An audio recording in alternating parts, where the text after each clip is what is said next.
connecting the dots.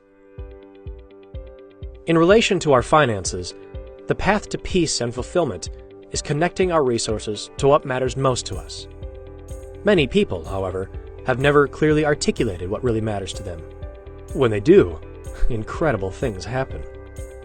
Soon after I finished my training as a certified financial planner professional, I met with a wealthy businessman. James grew up in a poor black neighborhood, and his family barely made ends meet day after day. As an adult, James was driven to make enough money so that his own family never experienced the fear of empty cupboards, and he made a lot of money. James had over $1 million in his retirement account, and his $500,000 home was completely paid for. Clearly, he had plenty of resources, but he lived with constant anxiety that he might not be able to provide enough for his family. No amount of money seemed to be enough to calm his anxious heart, so he drove himself day after day to make more sales. Before James and his wife Sheila walked into my office, his goal had been to make as much money as possible to be sure his family wasn't in need.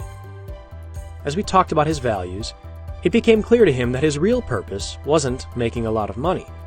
It was stability and security for his family, and he wanted to feel a sense of peace about his role as their provider. We identified the goals that would fulfill his purpose, including the amounts of money required for his children's education, his daughter's wedding, and his retirement. We then outlined a plan so that all of these needs would be met. With the pressure to make more and more money off his back, he realized he would be able to spend far more time with his wife, his children, and his grandchildren. Before that moment, James had been so driven to make money, but now he had a clear vision for his life and the freedom to enjoy quality time with his family. In only a few minutes, the expression on James' face changed entirely. Suddenly, he broke into a huge grin, and then he looked at his wife. They reached out to hold hands and looked into each other's eyes, as if to say, "This is what we've been looking for." Their anxiety and the tension it had created between them had evaporated. They had come into my office confused and stressed, but they walked out with a profound sense of contentment and joy because they now looked forward to a future of rich, meaningful relationships. James was a new man, with an achievable plan and the warm affirmation of his wife for being such a wonderful provider.